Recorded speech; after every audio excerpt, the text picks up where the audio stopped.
Hello বন্ধুগণ, এটা আমার ফার্স্ট ব্লগ। তোমরা জানো আমি রিলস ভিডিও বানাই, ব্লগ ভিডিও বানাই না। তো একটা ট্রাই করলাম বানানোর, সেজন্য বানাচ্ছি। আমরা সব বন্ধুবান্ধব মিলে যাচ্ছিলাম কাকইজেনা পার্কে ঘুরতে। তো ভাবলাম তোমাদের সাথে ভিডিওটা শেয়ার করি, সেজন্য তোলা হয়েছিল, বাট সময়ের অভাবে দেওয়া হয়নি।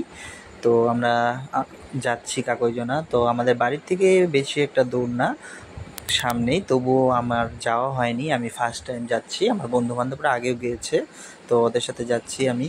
তো ভাবছি যে এখনও পৌঁছাই না কেন। তো ফাইনালি দেখি পৌঁছে গেলাম কাকইজানা।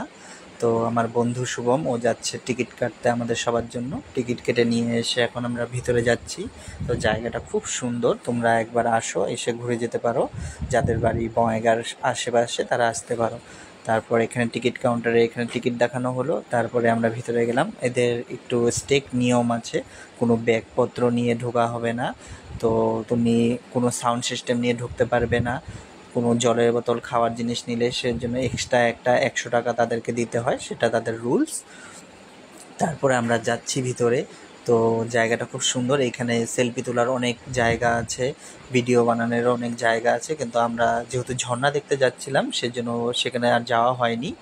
তো সবাই বলছে ঝর্ণা দেখার আগে একবার শিব মন্দিরটা ঘুরে আসি, সেজন্য আমরা সবাই যাচ্ছি এখন শিব মন্দির দেখার জন্য।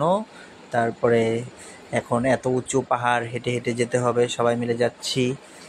তো পাহাড়ে তো আমাদের সেরকম ওঠা হয় না, আর বিশেষ করে আমার মতো যারা মোটা মানুষ তাদের একটু অসুবিধাই হয় পাহাড়ে উঠতে। তবুও কী করব, উঠতেই হবে। সবাই বলছে চল, কিছু হবে না, চল চল চল।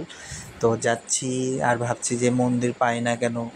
তারপরে এত গরম, এত রোদ, আমার অবস্থা দেখো কি হয়েছে, ঘেমে একদম শেষ পুরা। তবুও সবাই বলছে চল আর একটু আর একটু। তারপরে দেখি ফাইনালি মন্দির পৌঁছে যাচ্ছি, মানে সবাই বলছে যে আর একটু হাঁটলে পরেই পেয়ে যাবি। তো ফাইনালি দেখি মন্দির পেয়ে গেলাম। এত কষ্ট করে এত উপরে এসে যদি মন্দির দর্শন না হয় তাহলে খুব কষ্ট লাগে, কিন্তু আমাদের ব্যাড লাক, যে দেখি মন্দির তালা মারা। তো ভগবানের দর্শন তো পেলাম না, বাইরে থেকে দেখে নিলাম। তো জায়গাটা খুব সুন্দর, খুব ভালো লাগলো গিয়ে। এখন ফাইনালি আমরা ঝর্ণার কাছে চলে এসেছি। তো দুনিয়ার মানুষ সেখানে স্নান করছে, তো আমরাও নেমে গেলাম স্নান করার জন্য। তারপরে কি করব, সবাই আছে যেহেতু, উদলা হয়ে তো স্নান করা যাবে না, সেজন্য শার্ট প্যান্ট পরেই স্নান করছি আমরা সবাই। তো ঝর্ণার জলটা এত ঠান্ডা, মন প্রাণ সব ঠান্ডা করে দিয়েছে। যে এত যে গরমে আমরা এত দূর গিয়েছি সেটা সার্থক হয়েছে। তো তোমরা চাইলে সবাই এসে ঘুরে যেতে পারো।